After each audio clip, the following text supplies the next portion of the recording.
I think the First Lady should invite Peyton Manning to sit next to her. Not only is he an extraordinary football player, he's an extraordinary human being, he comes from an extraordinary family. I think he's a great role model for young people all over America.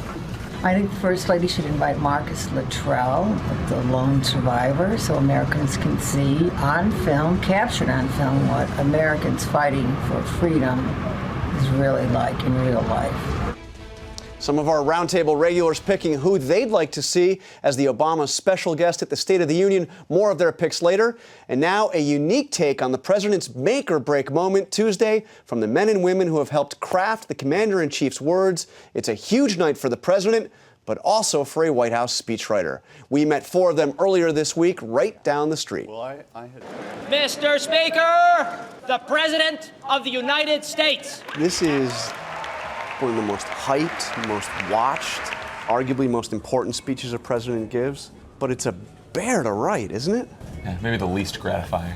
Yes, it's the prize nobody wants. You said you'd rather write the speech pardoning the turkey than the State of the Union? In a New York Minute. He will not end up on anyone's dinner table, not this guy. Hey, those can be fun, Much right? more fun. We had something like 22 senior staff or cabinet officers who got to edit the speech in the staffing process before it went to the president. And that reconciliation process was just a total nightmare. John, you're the most recent doing this. Those weeks and days before the speech is done, is there kind of a scramble? It is the most hectic time in the White House for a speechwriter that you could imagine. And I mean, there's 3 a.m., 4 a.m. nights leading right up into the speech. No matter how far in advance you try to plan, you're always changing the speech up to the last minute.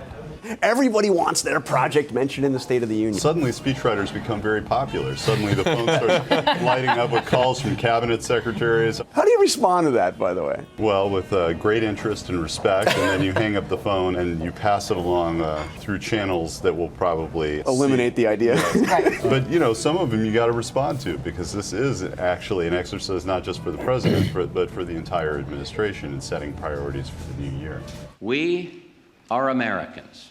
President Bush was the same way, and I think he was very cognizant of the fact that the State of the Union, each little agency had their moment there where they very carefully had it worded what their priority was, and I think he was respectful of that. So often, the reason why they end up not being memorable is they're laundry lists, right? Right, you got to cover everything. You've got 20 topics. The hard thing for the speechwriters is coming up with 20 transitions. When people would come in with these suggestions and really sort of lean on the speechwriters to put these things in, President Bush would actually notice that when it happened, and he would call these things cram-ins, and he could pick them out with surgical precision and then remove them. The thing I like, aside from the laundry list and all the priorities, is I'm always curious to see who the guests are going to be in the gallery. My style of speech writing is I think great stories make great speeches. And it started in '82 with Reagan when he did Lenny Skutnik. And we saw the heroism of one of our young government employees, Lenny Skutnik. He dove into the icy waters and saved people from the Air Florida crash in Washington. And I think that's part of the charm of it, is seeing these Americans up in the gallery. And I wonder if we realized at the time that when President Reagan did that, this would be something that would happen in every State of the Union since. Distinguished Americans in the gallery that are referred to. They call them Lenny Skutniks. One of the most watched speeches a president will give, but almost never memorable. We think of the few. We will not be intimidated by the threats of dictators. It's like the Four Freedoms speech with FDR, or the War on Poverty speech with LBJ. All-out war on human poverty and unemployment in these United States.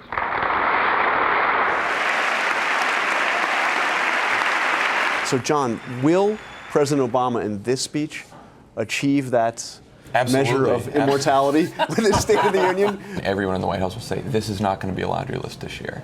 And then by the time you get to the speech, it's somewhat of a laundry list, just because, as you said, the president's giving his priorities for the country, for the year, on just about every topic, foreign and domestic. Jeff, as a speechwriter for President Clinton, he holds the record for the longest State of the Union ever. Yes, Actually, he holds 2 records, longest in time. We are fortunate to be alive, and this is our moment. And longest in words. Again, we are here in the sanctuary of democracy.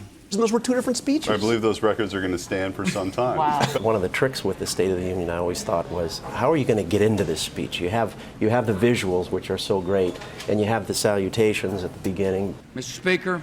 In 2002, the first one after 9/11, the first line was something like, "As we gather tonight, Our nation is at war, our economy is in recession, and the civilized world faces unprecedented dangers. Yet the state of our union has never been stronger."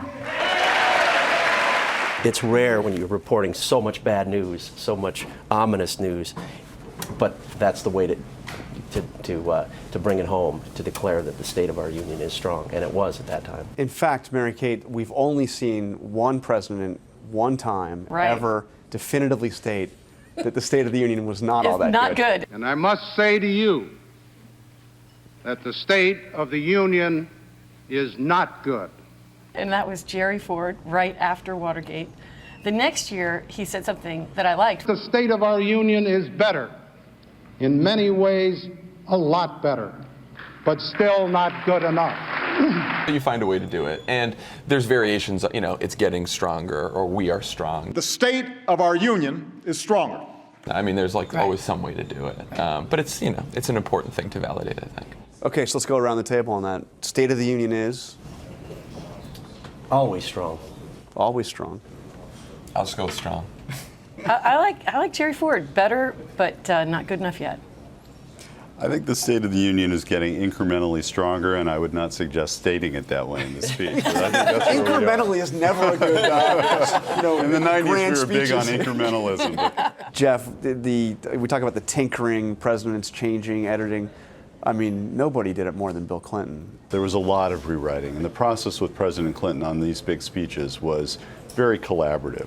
But by the time you're in the family theater, you're not supposed to be messing with the substance of the speech. Now, that didn't always work out that way. Would President Clinton have started making changes on the way to the Capitol? Well, he was overstated. I mean, that is not overstated. What is it that makes a great speechwriter? Listening to your boss as much as possible. You just focus on the matter at hand and don't overwrite. You regularly get paragraphs crossed out and people say, no, no, no, that doesn't sound like me or whatever. And if your attitude is, oh, you ruined my masterpiece, you're not going to last very long. Our thanks to the speechwriters. We'll be right back. I believe the First Lady should invite Miles Scott back here because he is a symbol of hope and resiliency.